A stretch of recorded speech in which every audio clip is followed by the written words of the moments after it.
Hello everyone, it's Tyler and I hope that you're all having a good week. I'm excited about today and I think that you'll enjoy it as well. The other day, a couple weeks back, Courtney and I had a chance to go to see the Million Dollar Quartet. It's about Johnny Cash, Carl Perkins, Elvis Presley, and Jerry Lee Lewis all getting together for a jam session one night. And throughout it, it's filled with good music and a lot of funny moments. But right before intermission, a question was posed that had stuck with me. Jerry Lee Lewis, who was kind of a goofball throughout the whole play, had a serious moment, and right before intermission, he looked to Elvis and said, "Mr. Presley, aren't you afraid of what's going to happen when you die?" Silence kind of stood in the air, and everyone was looking around until Johnny Cash broke the silence and said, "I think we're all a little worried about that." Stage went black. Intermission came. And it just got me thinking. Let me pose the same question to you that silenced Elvis. Aren't you afraid of what happens when you die? It's a question that has haunted humanity since the dawn of time. Since the Tower of Babel, people have been turning to religion to try to answer this question because they're worried about what happens when they die. People have been making up religions for thousands of years, always turning to one god or another to try and figure out, when I die, what happens?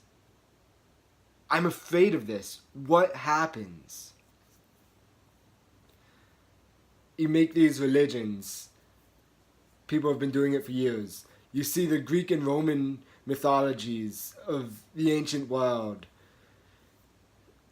Everyone would go to the underworld when they died, but if you had done a lot of good deeds in your life, if you were heroic, you would get a chance to be reborn and live another life.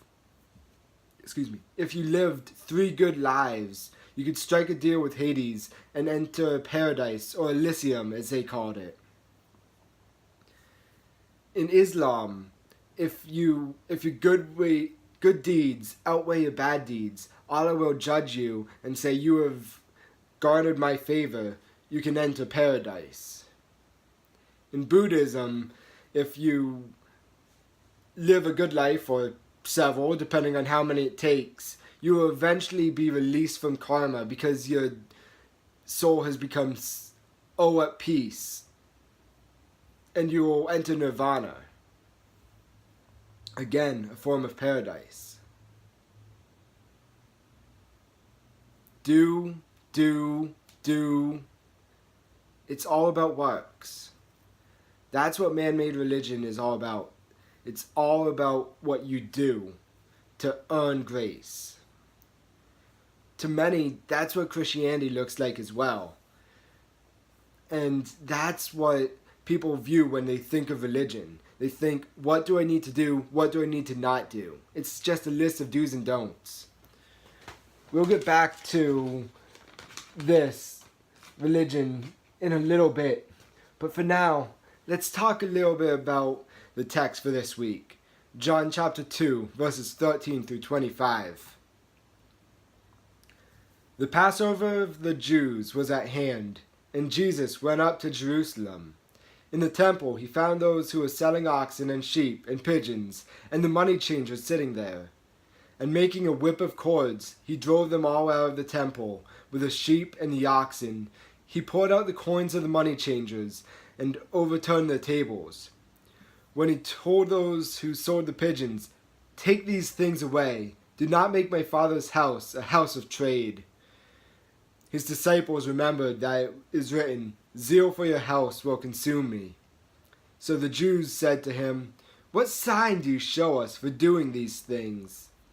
Jesus answered them, "Destroy this temple, and in 3 days I will raise it up." The Jews then said, "It has taken 46 years to build the temple, And will you raise it up in 3 days? But he was speaking about the temple of his body. When therefore he was raised from the dead, his disciples remembered that he had said this, and they believed the scriptures and the word that Jesus had spoken. Now when he was in Jerusalem at the Passover feast, many believed in his name when they saw the signs that he was doing.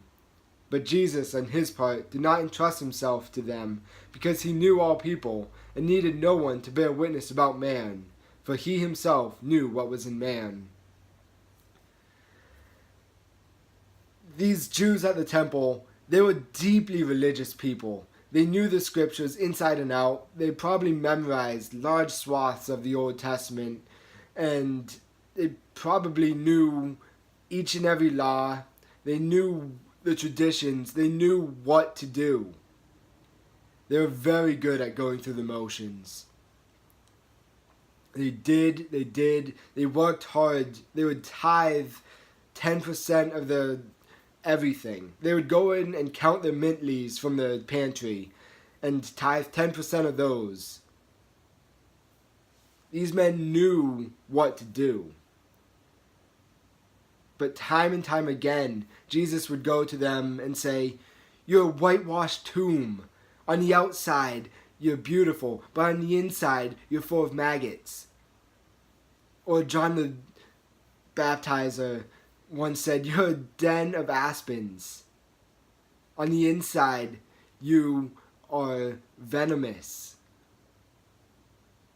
These men who knew so much and did so much didn't have the heart that Jesus was looking for.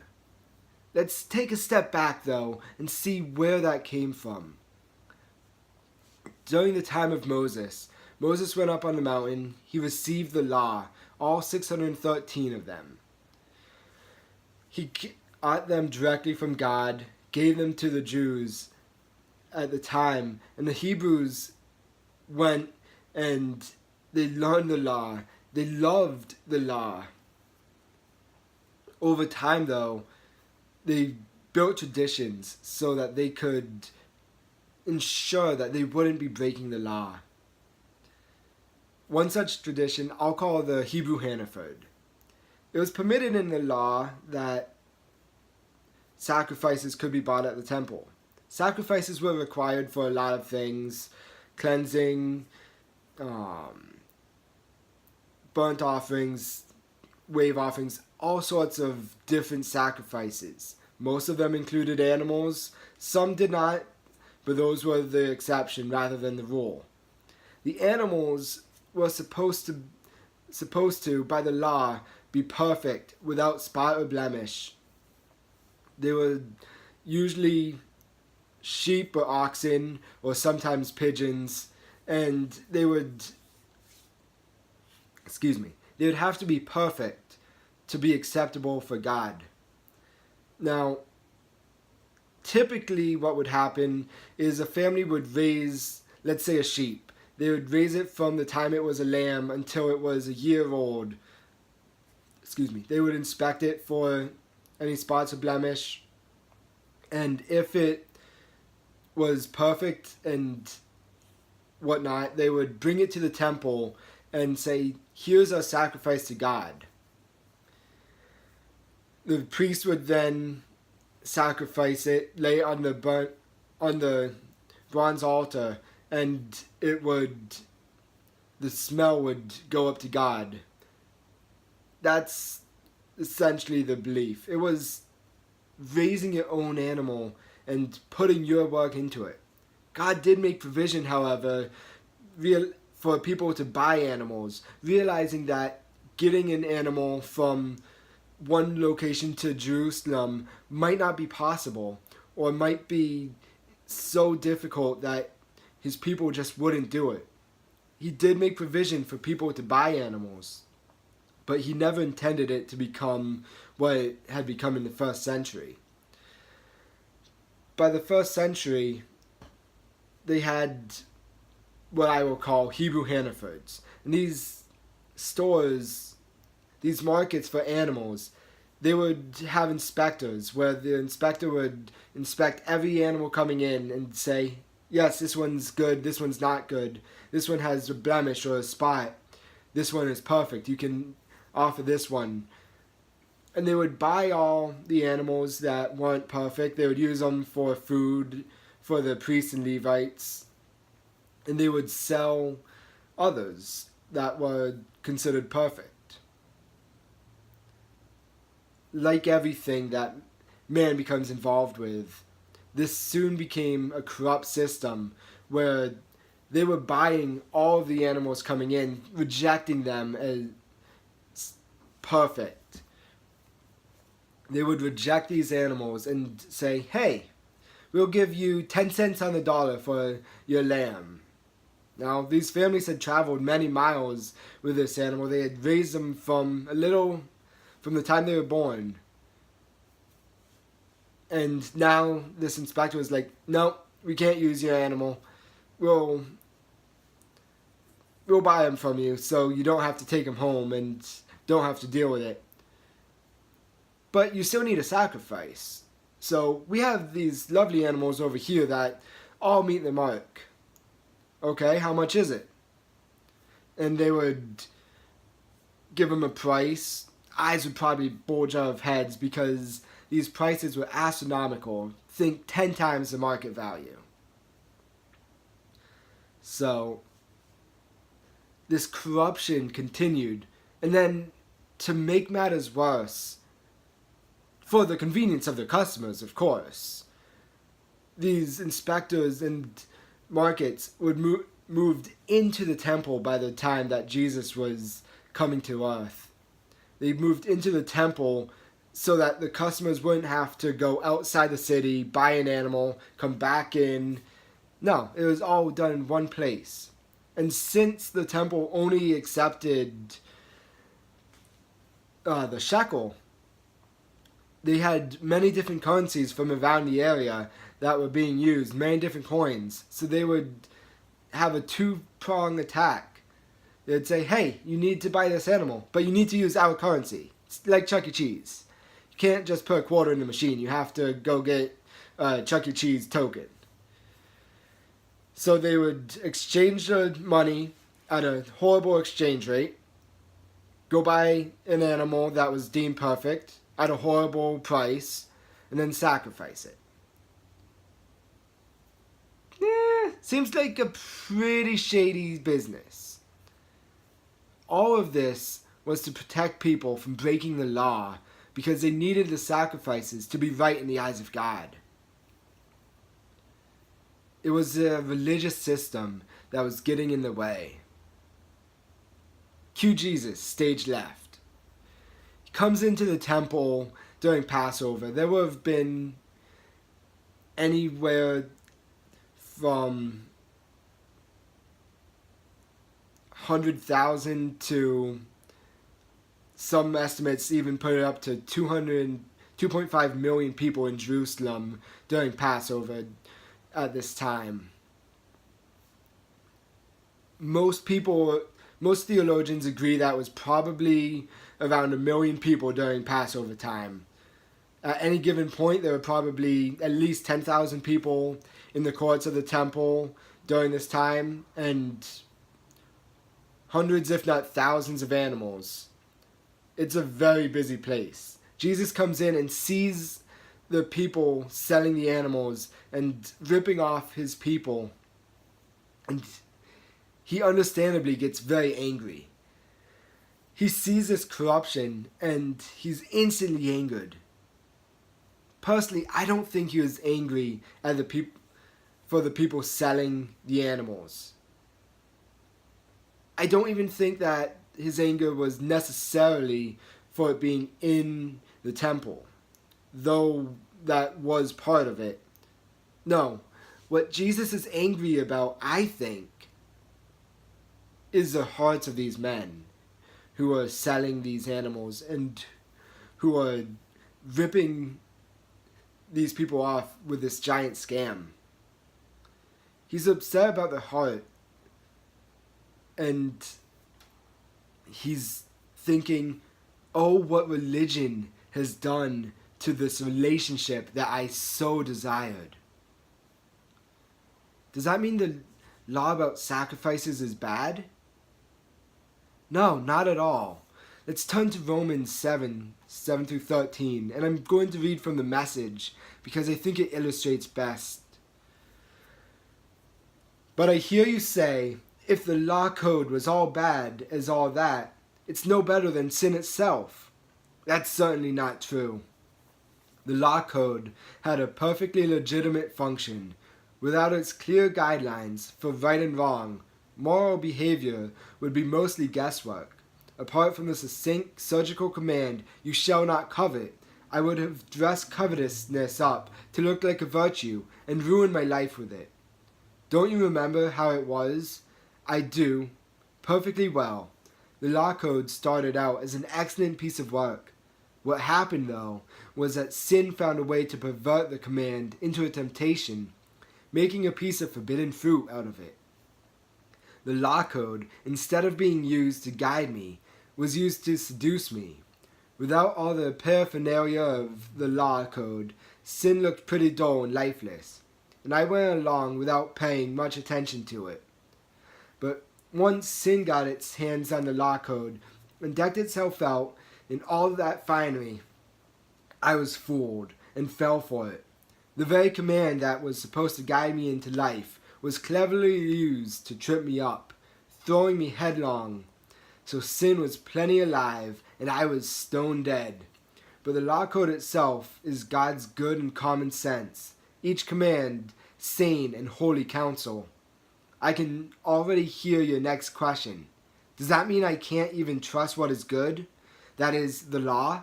Is good just as dangerous as evil? No again.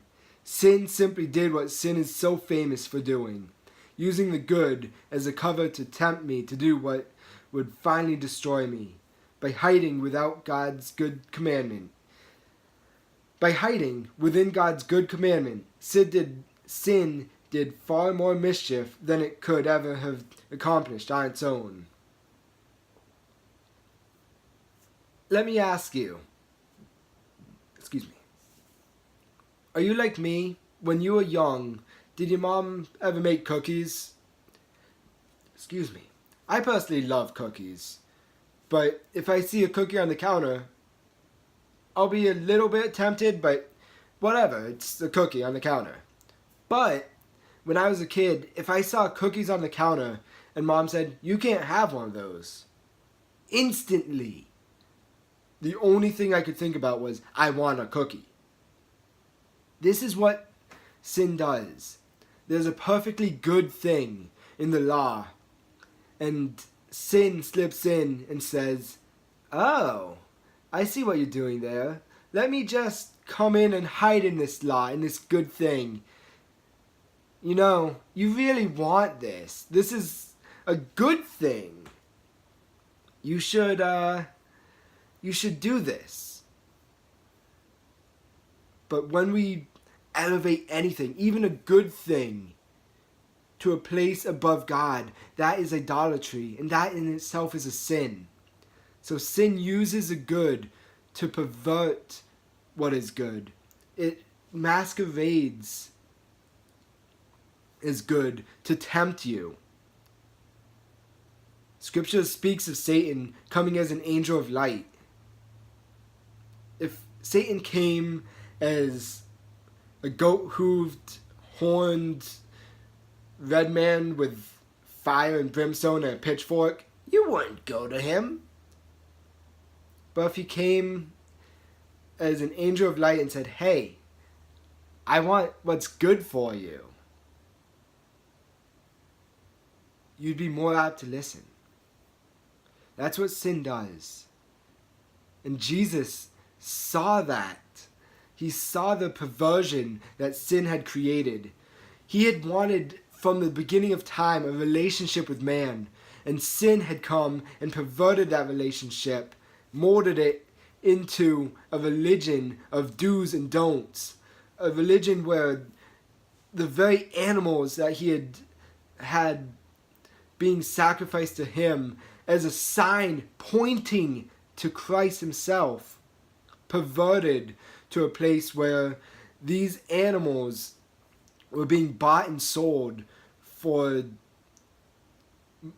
money, for a religious system, so that some people could get powerful, but most were just doing what they were told they had to do to reach God. Jesus turned his anger towards the people. He saw what was happening. He saw the hearts of men, and he braided a whip and chased everyone out of the temple, the animals and the people.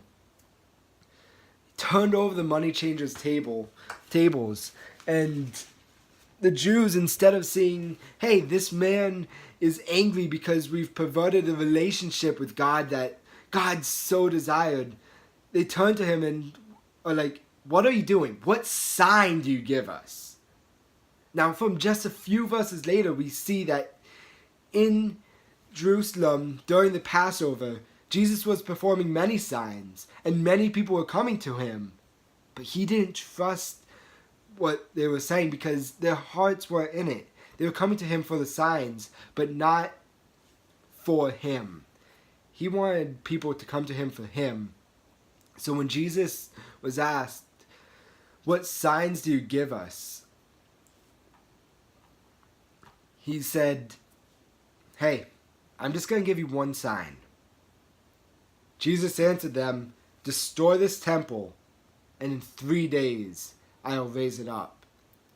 The temple had been being built for 46 years. It was magnificent.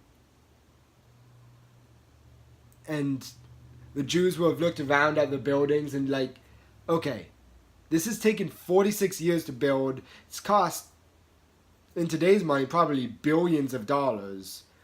How are you going to build it in 3 days? But he wasn't speaking of the temple. He wasn't speaking of the building. That's still not built today. It was destroyed in 70 AD, and it's still destroyed today. He was speaking of his body. And when he was raised up, his disciples remembered this. And they're like, oh.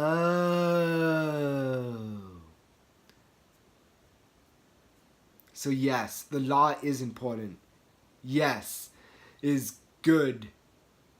But Jesus, when he hung on that cross, made one last statement that wasn't referring to his body primarily. It wasn't referring to his life, but it was referring to the law and from the transfer from salvation by works, which is what the world had always been, to the salvation by grace. This is where Christianity differs from every religion in the world. Every religion says if you do, if you don't do, if you follow this list, you will reach heaven. If your good deeds outweigh your bad, you will be with God. But Christianity said, no, it's not about you. It's about him. It's what he already did. Christ came to us, and he said it's not about what you do. It's about who you believe in. It's about who you do relationship with. I want to be the bridge, but I can only be that bridge if you will be in relationship with me. Matthew 5:17-18. Christ says this, do not think that I have come to abolish the law or the prophets. I have not come to abolish them, but to fulfill them. For truly I say to you, until heaven and earth pass away, not an iota, not a dot, will pass from the law until all is accomplished. Make no mistake, brethren, it is not his life he referred to about on the cross, but the law. The law was abolished when he hung on that cross and breathed his last. Because of Jesus being the lamb without spot or blemish, who wasn't bought in the temple, but who was actually brought to the temple and sacrificed outside the gates. Because he laid down his life for you, he fulfilled the law, and he cried out with his final breath, it is finished.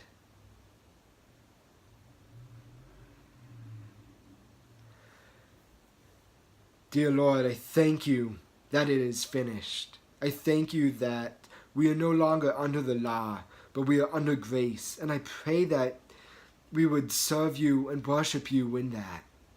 Yes, Lord, faith without works is dead. But we don't do works to earn salvation. We do works because of our salvation. Lord, I pray that you would remind us of who you are, and I pray that you would help us to be in relationship with you. Lord, it's not religion you want. It's not do's and don'ts, but it's a relationship with you. So, Lord, point us to that relationship and show us who you are. I love you, and I pray this in Jesus' name. Amen. Thank you, everyone, for joining me, and I hope that you've enjoyed this. I pray that you will be in relationship with God and not just under religion. Thank you, and have a good day.